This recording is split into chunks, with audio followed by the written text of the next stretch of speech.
some people have it more than others, but I'd imagine this is a skill that can also be built. Trying to get better at understanding emotional intelligence, the first thing it starts with is you. People think of their life like there's going to be this overarching thing and there's one extravagant moment that happens and we're building up to it, but that's not true. I literally believe that. Hollywood and other things, social media in particular, have created the idea that there are these rocky moments, as I'll call them. What's up, everybody? Welcome to another episode of Good People. Before we get the show started today, if you're watching on YouTube, please subscribe and give this video a like. It helps us out a ton. Today, I was joined by Dr. Eric Magrum. He's an assistant professor at James Madison University in the Department of Kinesiology. We talked about his research on emotional intelligence and its relationship to effective coaching, the important aspects of adherence to any fitness program, how life is really all about the little moments, and the main benefits of exercise come psychologically. This was one of my favorite conversations we've had thus far. I hope you guys enjoy it as much as I did. Welcome to the show. Thank you for taking part in this immersive listening experience. A meaningful existence is a moving target that, no matter how close, will always be out of reach. We hope this message finds you with an outstretched hand. As we attempt to uncover complex truths, remember, life's toughest questions can be answered if we all just focus on one thing: being good people. Thanks for doing this. I'm very excited to talk to you, get to know you a bit better. I've heard many things about you from a couple of, I guess, students of yours, mutual people that we both know. But let's start with tell us a little bit about you, what it is that you study, what it is that you do. So I am right now an assistant professor of kinesiology at James Madison University. My primary role here is teaching. I teach strength and conditioning related coursework, and that's what I was brought here to do, is enhance the curriculum in strength and conditioning. And that's how I think you know some of the people you just mentioned. What do I study? I study quite a lot of things. I have three primary areas of research. First is coaching effectiveness, essentially understanding what makes a really effective coach versus an ineffective coach, or perhaps an expert coach. So essentially outlining the continuum of not so good, these are things we want to avoid, these are behaviors, these are actions we want to get away from. The effective behaviors, okay, what do really good coaches, or effective coaches more accurately, do? And then what do the best of the best do? And that led me to emotional intelligence research, which is my primary line of research. And then I also do research in resistance training on a more surface level. And then I also look or dabble in the scholarship of teaching and learning, which is essentially how do I increase my pedagogy so that I can communicate the information a little bit better? Because as I think that you are aware of by the very nature of this podcast and the name of the podcast, it's not what you know that matters. It's how you can communicate what you know that really matters. That was a great question, answer to the question. Yeah. Okay. I studied communications at JMU, and that was something that a lot of the professors there, it's like, it doesn't matter what you're studying, what you're doing. It's the way that you communicate it that's important. And if you can't do that, then it doesn't matter what you know, or things like that. Yeah, there was a couple moments, maybe not specific moments, but there was many times in my career, particularly during my master's program, where I was coaching and working with elite level athletes. And some of my colleagues were like some of the smartest people you would ever meet in sports science. Like, these people work with professional teams. These people were so intellectually smart. I was like, you would never want to get into an argument about or a philosophical debate against these individuals, because they would literally walk circles around you intellectually. However, when it actually came to communicating that, it was all very, very deep, and it was very hard to attune any meaning to it. So I always found bringing it back to where does the rubber meet the road, and how do we actually communicate this information is really important. And that goes to people skills. And that's ultimately why I ended up going to the University of Georgia to study sport pedagogy, which is essentially coaching. Cool. This is just something that I think about pretty often. And I coach at a CrossFit gym. I have my own viewpoint. I always joke I'm the most anti-CrossFit coach there is, just because I'm constantly trying to prove it wrong. I'm, and this is a conversation that we could go down for a long time. But there are some fundamental things that I think create a lot of perception about CrossFit, the methodology, and the people that do it that shouldn't be in place if there was coaches that almost inversely of what you are saying. They're great at delivering information, but on the technical side, there's a pretty big lack of focus on that. In fact, there's a constant and common debate among CrossFit coaches of, would you rather have a coach that is like this technician that has all of that technical information, or would you rather have a coach that has people skills, has a great personality? Obviously, like, the answer to that question is the people skills and the great personality. But I've always been like, why are we comparing these two things to one another? Like, they're two separate attributes that we need to develop on their own. You do need to have great people skills and be able to communicate, but like, that doesn't mean you can't understand, along the lines of what we're talking about, whatever it is you're trying to improve from a physical perspective, the different aspects and attributes of that specific style of training. Yeah, I could go on this for a long time. You're essentially arguing the art and the science of coaching. Which one's more important? And the answer, in my opinion, is neither. It's both. And it's the where the art truly comes in. Yes, the people skills, you have to have those. However, it's almost like you trying to paint a picture. You can't look at a piece of art and say that's a crappy piece of art, because you don't know everything that went into creating that piece of art. And I really can't appreciate art because I barely draw stick figures well. However, the art of coaching is understanding that the sciences are your colors and then your canvas, and how you paint with those colors, use the sciences to create physiological adaptations and to create culture and all of those things. That is the art of using those sciences to create a beautiful picture or a beautiful culture that is conducive for people to chase success and develop in all sorts of different ways, whether they be psychological or physiological. So I do think the answer resides right in the middle of those two opposite ends of the spectrum. And I think it would be dishonest of us to say we could have one without the other. We have to have a certain level of both, I guess. Cool. And I love that analogy. Sorry, go ahead. I was going to say, I love that analogy, and I'm going to use that analogy because that is an idea that I have a hard time articulating sometimes, where my answer to that question is none of the individual attributes matter. It is the combination of all of them together, how your personality as a coach meshes with the personality of the athlete and the culture and the system and the group, and it creates the final product, which is also consisted of many different variables and attributes. But the paint on the canvas is a really simple, elegant way to put it. Yeah, and the idea, you've essentially created that continuum, the diametrically opposed continuum. You imagine a nerdy, sciencey guy that can't speak into anyone and he could tell you everything there is to know about sliding filament theory and block periodization and how long-term phase potentiation should work. He could tell you all that, or he or she could tell you all of that, but they cannot have a conversation. They are the folks that are awkward in conversation. You're like, am I offending them? Like, are they even interested in what I'm saying?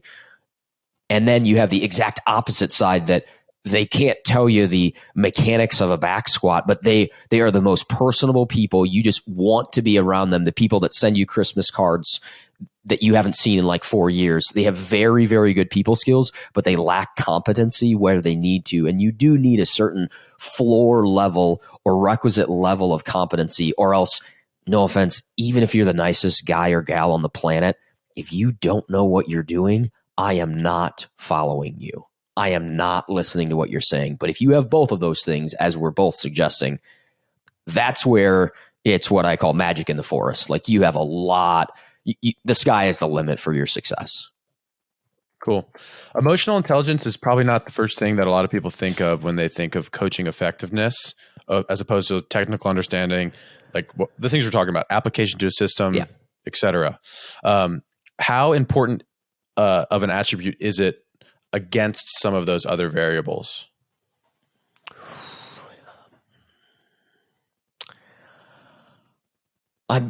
I try to be very precise in what I say, so I'm going to pick at the question a little bit. So the how important when compared to other variables, it's very difficult to do that because that requires advanced statistical modeling. And EI is not, or emotional intelligence is not the most accurate of measures. Most of the measures we actually have on EI are psychometrics and are self-report. So it's essentially how, on a scale of 1 to 5, Joel, how well do you think you process your emotions? How well do you process the emotions of others? And how well do you use those emotions to influence behavior? Now, I will speak to this more anecdotally or from a practitioner perspective than I will from a research perspective, because there is a whole host of research that suggests emotional intelligence is important in business, in sport, in life success, in coaching success. I actually did my dissertation on emotional intelligence in it, predicting coaching success in volleyball and basketball coaches. And what we found was it was impactful for basketball coaches, but not volleyball coaches, which is interesting in and of itself. However, in a practitioner perspective, I believe that EI is essentially your ability to take the emotional temperature of the room. So imagine your thermostat. You are able to see when your athletes walk into the room or when you are in the warm-up, you're working out your CrossFit class, and you notice, generally speaking, the class is right here. This is their average. They're usually talking about this much. That person's usually telling a joke. That person's kind of by themselves. But that's not how it is today. Your ability to attune to that emotional environment and take the emotional temperature of the room and say, all right, it's usually 70 degrees. That's where we need it to be for us to have a really good training session. Right now it's 65. What do I need to do to make it closer to 70 so that we can actually move barbells quickly? We can actually hit positions that we're going to be advantageous for us? Or is it 75? Are we way overstimulated? The emotional temperature is one of, all right, this is more of like a party after a big win or something. So are we in the right mindset to actually go do some work? So there is a fluctuation in your ability to essentially regulate that or identify first the emotional temperature of the room and then understand what do I need to do is really why it is important. Because it's coaching, as I think you would agree, it's not about things, it's about people. And if we don't understand emotions, we can't understand people. So that's why it is important. And research would back me up on that in a variety of different domains. But from a practitioner perspective, I would rather have a coach high in EI and just at the requisite level of competence than the other way around, if that makes sense. Yeah, cool. I'm going to use this as sort of like a lens to frame the next couple questions of like the temperature of the room. I like that a lot. Is knowing the temperature something that is just kind of an innate thing that we have? Obviously, I'm sure there's probably a little bit of, I'll use the word talent when it comes to that. Some people have it more than others, but I'd imagine this is a skill that can also be built. To what degree can that be built? And if so, how can coaches go about sort of developing that awareness?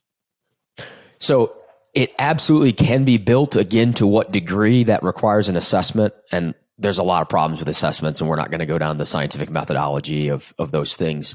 So to what degree you can improve it, I think a significant margin. I think if you are trying to get better at understanding emotional intelligence, the first thing it starts with is you.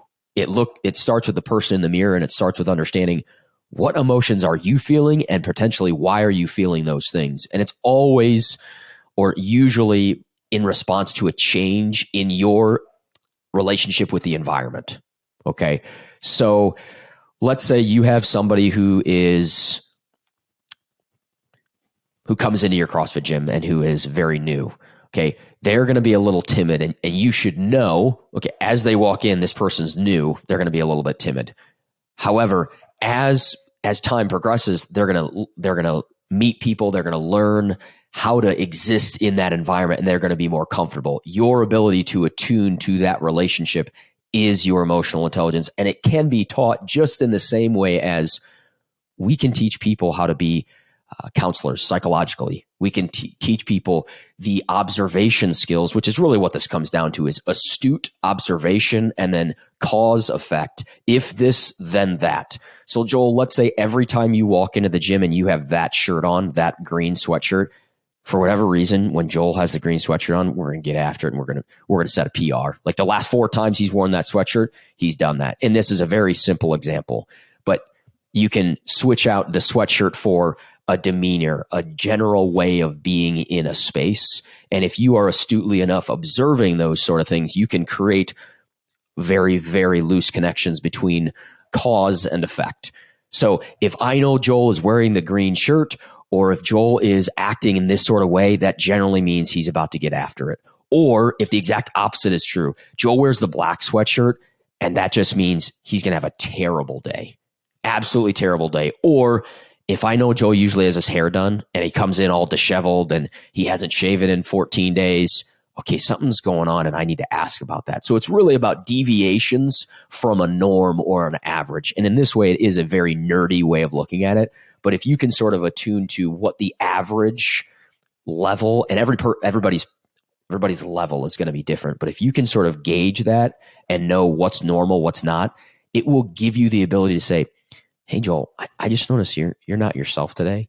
Is everything okay? Everything going on? And it allows me to ask further questions. And then maybe you say, yeah, I got 4 exams this week. Oh, okay. Let's do something about it. Let me see if I can help support you in that. And maybe you're just like, no, okay, I'll be good.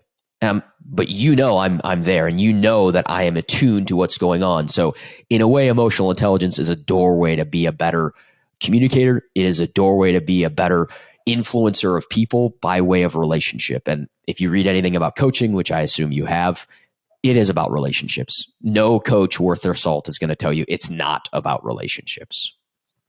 Yeah. Something particularly in this field that really bothers me is the stuff we're talking about becomes such a focus for people that they forget that, where it's like, okay, when I'm talking to somebody, I have to really focus on these 5 steps to be a better listener of like, dude, if you just sit there and look at the person and you listen to the words coming out of their mouth and you think about it and then you respond to them with the information that you have and the stuff that you know, like is it as simple as that? Because I think, like you said, we're talking about it in this very specific context and like nerdy intellectuals, but it's really just about caring. It is. It's a little more than about caring. And I'll give you an example. I had a friend in high school, and we had a wide receivers coach he was super caring. He cared, man. He was there and he cared, but he lacked competence. So back to our continuum, he cared a lot, but lacked competence. So my friend was always like, dude, I love this guy, but he's not making me a better wide receiver type thing. And so again, we got to get to it has to have a certain level of competence, because no one cares. Like, you would not care. You'd be like, yeah, this bald guy here cares a lot about me, but he can't make me better. So it's a little bit more than caring, but I would argue that you need to care in order to want to try to get better at these things. And I do agree with you. If I'm thinking right now, like, okay, how do I make sure that I'm attuning to what Joel is speaking about? How do I make sure that I'm okay when Joel says this, I attune to it? If I'm thinking about that, there's no way I'm actually being able to attune to anything you're talking about. So it does take a lot of practice. And one of the things that I used to do all the time was practice genuinely listening. And it does. It's just like practicing a squat or a snatch or a clean or a jerk. It is about genuinely practicing. At first, you're going to blow at it. You're going to be like, wow, I got nothing. But brick by brick, Rome was built, or brick by brick, you get better at attuning to information and understanding, okay, this is how I genuinely listen and this is how I follow up. And maybe I ask a question like, hey, can you reapproach this? And because I don't quite understand the way that you put that. Is that just like the self-assessment? I know you talked about that. Like, there's many ways and issues with assessment, but like from a personal development perspective as it relates to this profession, is there a simple framework that you give people to keep in mind when they're thinking about, okay, this is something that needs to be improved upon? How can I measure the improvement? Like back squatting's easy. Am I squatting heavier? Well, how do I know if I'm a better listener? That's a really good question. I think that might be better. That's a really good question. You may have people that are in your inner circle that you associate yourself with and you work with on a very regular basis. You may have them fill the form out on your behalf, meaning how well do I think Joel listens? And I say this because when we do self-reported questionnaires, we are not the best. It is a reliable measure, but at the same time, some people, like I've literally asked coaches, and I've sat in a room and had coaches fill this out, and I've then watched their interactions, and I have witnessed what's called the Dunning-Kruger effect, where you think you're the emotional intelligence Tiger Woods, and you are actually more like that no-name golfer on Sundays who thinks that they are Tiger Woods type thing. So I will say, just because you think a 5 is this for you, that may mean a 2 for me, or that may mean a 10 for me type thing. So I don't know that we need to give people assessments, but it may be helpful to just ask, hey, I really looking to improve my listening skills. Can you monitor that? Can you just pay attention and attune to, hey, how well do you think Joel's listening? Because over the next 2 or 3 months, I'm really going to focus on that. That may be a better indicator, because when you have other people do it, and maybe you have more than one, when you have other people do it, that's going to be probably a better estimation of your own. That doesn't mean you can't do it yourself or fill out one of these self-reported questionnaires. However, if you have no sort of area or litmus test to base this off of, it's going to be difficult for you. And I do think it will be fairly obvious once you reach a certain level of improvement, because you'll be like, yeah, I can attune to this better. I can have better conversations. Yeah. And to that point, 5 years ago, I wouldn't probably be confident enough to have this conversation or speak to the people in the way that I speak to them at the gym, or give somebody advice on fitness. I know that that's improved. I don't know how much, a whole lot, but it's tough to quantify that stuff. Quantifying an emotion, because joy for one person may not be joy for another person. The term may not mean the same thing, or frustration may not mean the same thing. You could be frustrated, but you could be improving, or you could just be frustrated and you could be like, I hate my life right now because this, and this, and this. So again, all these emotions are subjective to the individual and how they're experiencing them when they are experiencing them. In your experience, and maybe you have numbers and research to back this, what exactly does higher emotional intelligence from a coaching perspective lead to? Is it better adherence to a program? Is it better results overall? I'm curious to see what areas you've looked at, how this variable affects things in general. Does that question make sense? Yeah, it does.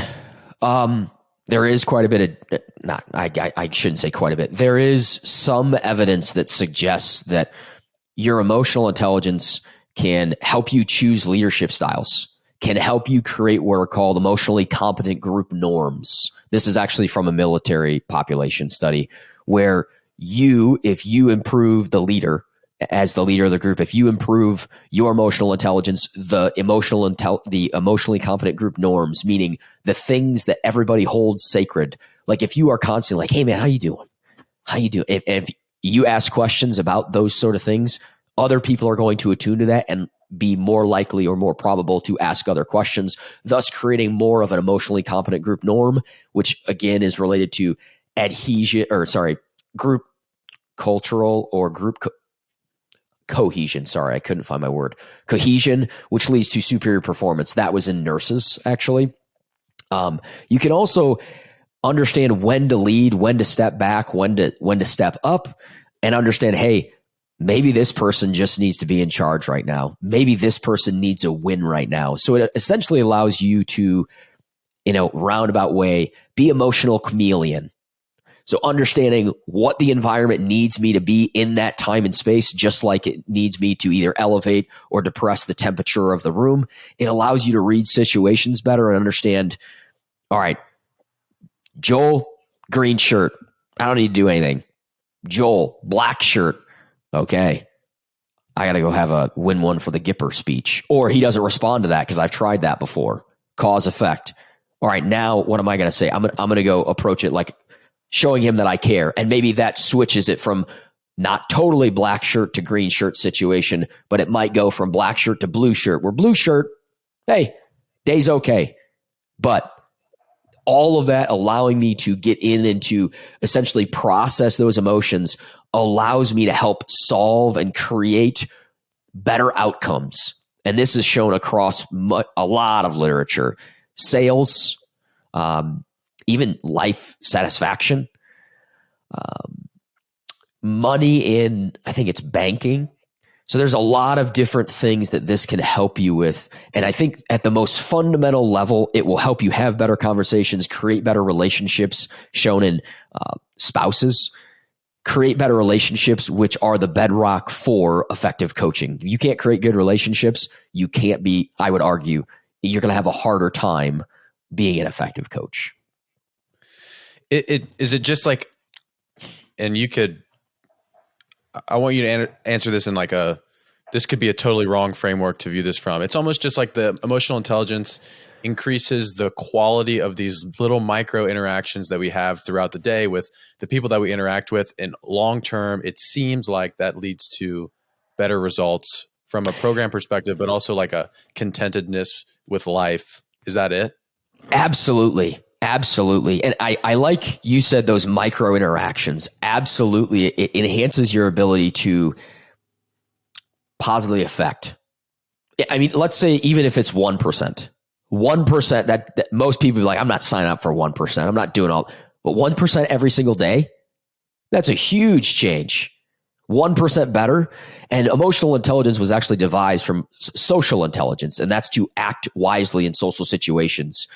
And emotional intelligence evolved from social intelligence. And essentially, the goal is to get a superior life outcome, whether that be, in your case, being a CrossFit person or coach.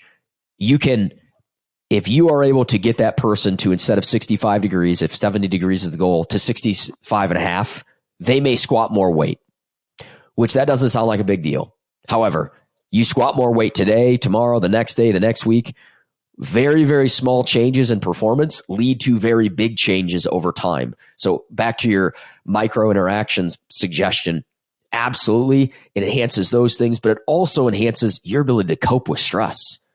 Think about, you have a really stressful day and you have an absence of emotional intelligence, and you're in a bad mood and you can't understand why at the gym, this is all normally working for me. None of it worked today. 0 things. And what you didn't understand was your car tire blew out this morning and you had to change it on the way to the CrossFit gym. That one negative interaction influenced your mood, your emotions for the rest of the day. And you were filtering those emotions through something called emotional contagion. So emotions are contagious. Just like if somebody's really enthusiastic around you, you're going to tend to be more enthusiastic. Somebody's really depressed around you, you're going to gravitate or pick up on those emotions, and that's going to be more, you're going to take those on. So what you didn't understand is your tire blowing out made you have a bad day by this much, but that this much influenced everybody else negatively instead of your normal positive self, which improved positive. So instead of going this direction, you go this direction. And it might be small, but as we know, small things mean a big difference over time, like compounding interest. Does that make sense? That makes sense. Are you more concerned with helping? Obviously, this is the conversation we've been talking about. If the performance of the athletes that you're coaching isn't improving, there's an error with the system that you have. But are you more concerned with that? And I'll give you a good example. I train a handful of high school athletes, particularly a group of boys that I'm thinking about. And it is very important to me that their program is effective because they're at a very important developmental stage of their life that they're not going to get back, and you can't do it over with them. But what's more important for me to them is giving them a good mindset involved with training that they can take with them and apply. I don't care what they do athletically. I want to be able to give them something that they can pull from for the rest of their lives, whether it's in a tough real life situation or they do take it far with athletics. So I would say for me, this emotional intelligence, developing the mind, is number one priority for me with athletes, especially young athletes. What are your thoughts on that? Is it just like the stuff we've been talking about, where I know they're obviously both important, but where are you directing most of your attention when it comes to developing athletes? So you've specified a youth population, yeah? How old are these kids? 14 to 16. Yeah. My number one goal, first and foremost, always is injury prevention and then performance. In that population right there, it's make them not hate working out. The relationship between working out and good things and working out and bad things, that's really what you're trying to strengthen right now. Why? Because you know that resistance training is a lifelong tool or a lifelong habit, hopefully, that can improve people's lives exponentially. Like if we had a pill that was all of the benefits of exercise in a pill, it would cost more than just about every other thing that we can give you. Okay. So you want to strengthen that. And that is my goal as well. Like when I'm teaching in my classrooms, when I teach on youth resistance training, my first goal is first, do no harm. Don't injure them. Don't do crazy stuff, because you do not care how good they are on the JV basketball team or the JV, whatever, or the varsity team. Because the goal is not to be the goal of your whole existence is not to be the best varsity basketball player possible. The goal of most people, like 95% of people in this society, is to live a productive life. And doing so requires us to systematically stress the body so it adapts positively, so it can handle the rigors of that environment. So for me, that's the number one thing with that population. Make them have fun. If they can have fun and work out and get better, that's magic in the forest. I mean, this is one of the things that CrossFit does so well from my outsider's perspective. Now, I will tell you, I've never been in a CrossFit box or a gym. I've never watched, if you will. However, I just know how people talk about it. You have an environment that's supportive. You have an environment where people are doing something that they should be doing, in my opinion, working out, and they're getting better. And people are like, hey, yeah, I saw you squat. That was awesome. You put on 5 more pounds, or you did this workout for this time. That's a perfect environment to create it's a supportive environment that's going to lead toward greater levels of adherence to exercise for a longer period of time. Do I care about their performance? Yes, I care about it as much as they care about it. And they need to get better, because if they don't get better, people quit. If we have progressive athletes, if we have people who are improving, you don't have problem athletes. However, when you have problems is when you have people who are stagnant. So absolutely, my main goal is to do no harm, but also cultivate a love or a funness or a fun feeling when it comes to working out, because we want to stimulate that for the life, not just, hey, we got you better at high school football or high school softball or volleyball and see you later afterward. No, I want to stimulate or create a lifelong habit, not just perhaps 4 years of a varsity player who's slightly better at basketball or insert other sport. Gotcha. This kind of prompts up something that just popped into my head of, I spent a lot of time thinking about the differences between high performing athletes and regular folks, like GPP, general physical preparedness. And that's, to me, like the tools are always obviously the same, but I think that nobody would argue the fact that a CrossFit program is probably not the most efficient program that you can follow for peak athletic performance, right? But it's a system, and for a lot of the reasons that you just went over, that works very well for people to get them in great shape, to do things like putting a barbell on their back that they probably would never do otherwise. And it gives them a community and environment to be in that is supportive and makes them feel good about exercising. Is that sort of dynamic performance training versus how you would train regular folks, something that you give a lot of thought to, or a system that maybe you've developed in your head. Can you just like speak on that in any way? So I'm not necessarily understanding the question in per se. I guess, let me reword it. To you, I think it's talking to you, the emotional intelligence is box number one as it relates to whether I'm training the best athletes in the world or I'm training 65-year-old Betty on standing up from the toilet. That's number one. Emotional intelligence is there. Are there other carryovers that you see? Like, are the training methods the same? Are there any other similarities between those two things outside of that emotional intelligence? Yeah, so the tools are all the same. I mean, there's a reason why you go to Division I college football programs or high-level strength and conditioning facilities, you're not going to see some crazy stuff. You're probably going to see the same things that you do at the rec center, although hopefully they're being done at a much higher level with greater weights and higher precision. But there's a reason that people back squat. There's a reason that people deadlift, people clean, people snatch, people jerk. It's because those are the things that have stood the test of time. And those are just, in certain populations, you just prescribe different dosages, whether that's intensity or volumes. And those are the things. The tools remain the same. For example, contractors, they all use drills. One might be a DeWalt drill, one might be a Ryobi drill, but they all use a drill.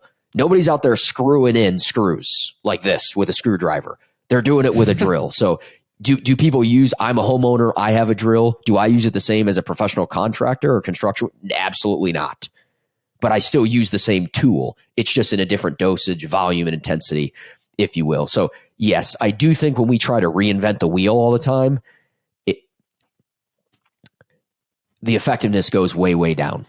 And that's why most of the best strength and conditioning professionals or folks involved in that space, sports science, strength and conditioning, they all do very similar things. It's just the way in which they create the culture, or maybe the program is slightly different, but a lot of them are doing the same things. It's not, there's no secret sauce. And that's one of the biggest things that I think people think that there's a secret sauce. There isn't a secret sauce. That's the thing about everything in general, in my opinion. I was having a conversation this morning with one of the older members at the gym, and he was saying how he was thinking about me the other day because we talk all the time about some of our favorite moments are just like sitting in the garage with a podcast on, drinking coffee, deadlifting, taking like an hour and a half to do 7 working sets, you know? And I've been thinking about that idea a lot, where it's like, people think of their life like there's going to be this overarching thing and there's one extravagant moment that happens and we're building up to it, but that's not true. Like, this is it. What you're living right now is your life, and it's going to be like this forever, and it'll get a little better and it'll get a little worse, but it's just going to keep on going. And so I think it's good to recognize moments like being in the garage with a cup of coffee in the morning, deadlifting by yourself. That's the best time you're ever going to have. Similarly, like, there's no secret sauce to strength training. It's those moments, the micro moments, that matter. Yeah. Wow. Like, I got goosebumps when you said when you were just talking about it. And I say that because I literally believe that. I thought, and I call that the Rocky moment, where Rocky's on top.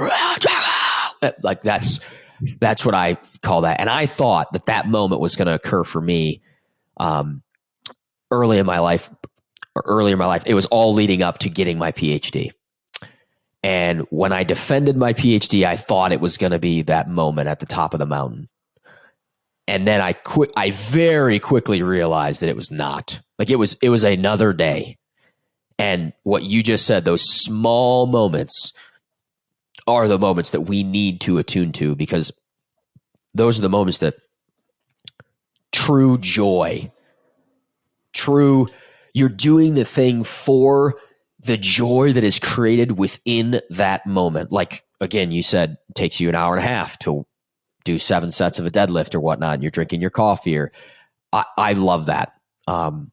Last night, in fact, my my wife does a lot of gardening, and I'm just the laborer that helps her with that. And we were outside. We were trying to make our own tomato cages, and it's the silliest, but I thoroughly enjoy just helping do that. And then we made our own pizza last night. We were sitting out on the deck, and we were just enjoying being in the company of each other. And those are those small moments that truly matter.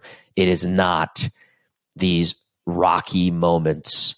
And I do think that Hollywood and other things, social media in particular, have created the idea that there are these rocky moments, as I'll call them, where you just euphoric, if you will. And there are some moments that are more or less euphoric, but it's more about trying to take pleasure in the everyday things. And I'll be honest with you, my wife has done a phenomenal job about helping me with try to enjoy those moments, because I tend to not enjoy the moment as much as I probably should. And this is a nice reminder of that. We're the same. Like my girlfriend, I say this all the time. Her default mode is that. She's always like, call your mom, call your grandpa. Hey, put your phone down. Let's do this together. And I'm always like, oh, you're right. Like I wish that my default mode was being mindful of those things in general. Yeah. Same. The same is here. My wife is that person. My wife balances me out with that. And that's why I married her. She's wonderful, and she makes me better, particularly in that way. Yeah. Cool. This is kind of a good transition. In your bio for your JMU professor thing, among the things that you like to do are home improvement projects. Is that for you? Is that hobby for you that gets you there? Yeah. I love building stuff. And whether that is in a metaphoric sense, building a program or building a culture, or that is actually putting wood together with wood glue or screws or nails or whatnot. I love trying to figure something out, but I love the process that involves, like literally just figuring something out. My wife calls it tinkering. When I get to tinker, when I just get to try to solve something and create a physical object. That's why I love mowing the grass so much. I can see my progress in front of me. I did that swipe and this swipe, and I'm making, there's a progression, if you will. And it's like, it's awesome. We're having success right now. When you're erecting something, or when you're building something, you get that satisfaction. In my personal line of work, it's mental work. It is not physical work a lot of the time. Although you have to put fingers to keys to create said work, it's not as satisfying when you resurrect a paper as when I resurrect like the screen porch my wife and I did. We screened in our porch, which was an undertaking that was very intimidating to me because I've never taken siding off of my house before and then had to re-side and then do all that stuff. But luckily my father-in-law was in construction forever, so he was able to literally help me do that and watch me and tutor me through that. It was so satisfying, oddly satisfying. And that is where one of my good friends, Mika Monanen, is. He researches motivation, and he doesn't believe, other than those instances that I just talked about, that there is true intrinsic motivation. So those are those moments where you're truly doing the thing for the satisfaction of doing the thing.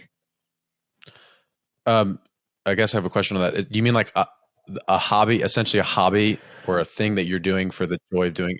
That's yes. The only time. Cool. I actually said that recently on a episode where I was like, yeah. So I have this framework that I have in my head of finding fulfillment in life. There's like 4 pillars to it essentially. Mm-hmm. And the bottom one, which is prioritized the least, but is important, is a hobby. And it's that. What I like playing video games. I love playing video games. It's probably not great for me to do it, but from a physical health, and I'm also maybe at times could be doing something more quote unquote productive, but I just love the process of doing that thing, among other things, you know. Mm-hmm. But how important are hobbies in general? Maybe you could even relate this to like encouraging your athletes to do something like that, but having a hobby. I think having a hobby is is truly important, because there's something, and I don't know what this something is, that when you remove yourself from an environment, like let's say if my goal is to be the best researcher, which to be clear is not to be the best researcher in the world, but if my goal is to be the best researcher in the world, I would tend to spend a lot of time doing research and reading research and all that stuff. However, I would argue you get more, and it's counterintuitive, but instead of just spending 8 hours at work or 20 hours at work, you probably get more. There is something in our soul, in our mind, whatever it is, I'm not sure. When we remove ourselves from an environment or from a task and go do something else, we are able to subconsciously chew on or think about what we are then doing. I cannot tell you how many times I will be up at night and I'll be working on a lecture. I'm like, I just can't figure out an analogy for this. I'm a big analogy guy. I can't figure out an analogy, or I can't figure out how I want to do this. And then I leave, I do something else. I go to sleep, I go work out, and then when I come back, I have the answer magically. Because I was able to mull over or think about for just a significant period of time, and then I did something different that allowed my brain to chew on it, and I have more novel ideas. I have more creative juices flowing. I'm just more productive when I do that, as opposed to, no, I'm going to do this for 20 hours. Or I'm going to do this for 8 hours. When I go and come back, and I usually infuse something that's pleasurable or a hobby in those time frames, it's always very helpful. And it can't be understated that success breeds success. When you're successful in a hobby, it gives you, for lack of a better term, a dopamine response. When you have successes, they lead to more successes. That's why people who have built a lot of wealth and then they lose it all, they do it again. Versus people who have never done that, it's hard for them to do that. When you have certain successes, it builds on each other. And that's why I think training is so vastly important. Beyond any physiological benefits, you have the benefit of, I just had success here. That means I can go, if I apply the same principles, I can go be successful there, which is honestly how I started with weight training and how I started on my path that I'm on right now. Yeah. Is it important that like the outcome of the hobby isn't as much of a priority? For example, another one of my hobbies is jujitsu. I mean, I obviously want to do well with jujitsu and continue to push myself and get better at it. But like if I have a bad session, I don't beat myself up over it. I just go home and eat ice cream and I'm good to go. You know? I don't think that it has to always be that way, but on some level it does, simply because if I was terrible at building stuff, if you were terrible at jujitsu, like people were like, man, he come in again and he hasn't gotten better. He's gotten worse type thing. You do have to have some progress in that. Yeah. For like the reinforcement of it. Yeah, exactly. I mean, no one, or at least nobody that I know or associate myself with, would continue to do something if they're not getting slightly better. So there has to be some sort of reward for you, whether that is sufficient just to, hey, I'm just enjoying my time here, or no, I'm enjoying my time, but I'm also slightly getting better. That's usually when we have the best mix. Cool. What do you hope? I know there's a lot of avenues to your work. What do you hope? Maybe there's like an overarching goal of accomplishment for that. What do you hope that your work accomplishes? I would hope that I make people critically assess what they do. And then I would hope that I positively influence them. That's my personal mission, is to positively influence people through sport, education, strength and conditioning, so on and so forth. Whether that's giving them a little bit of inspiration, or just giving them a different way to think about things. That's really what I hope my work does. And I know that may have been specifically targeted at my research, but I don't necessarily see. I think my teaching is more of that than my research. My teaching is more of my way to influence than my research actually is, which is not terribly common. Gotcha. Something we've asked everybody is what they think a good person is. What does it mean to you to be a good person?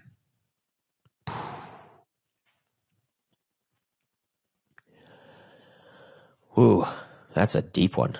I think being a good person would be aligning yourself with your moral code, whatever that is. And that's a very subjective answer, but it's a subjective question. That's why I do not like the word good, particularly when it pertains to coaching, because I don't know what that means. When I say effective, we can sort of measure that based on behaviors and whatnot. So if in the way you're being a good person would be judging yourself or doing an analysis of your behaviors and how they align with your moral code and conduct. And then I guess I would also add, I would hope that would include treating people with respect, because that I would hope would be in people's moral code. But I do think that would be very dependent on moral code. It's a very cool answer. And I tell myself and try to remind myself a lot of, people are going to give me feedback. People are going to say things and recommend things. And my main objective is to never abandon my values.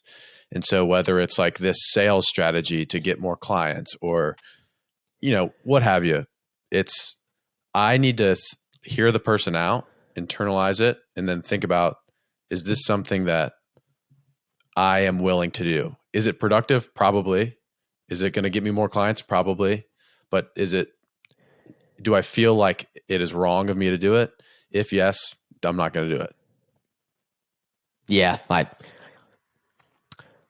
I think if the answer to any of that, is this who I am or what I'm about? If the answer is this is not who I am, it's not what I'm about, and it's not what I want to associate with, that my answer would be no for doing or conducting whatever that happens to be.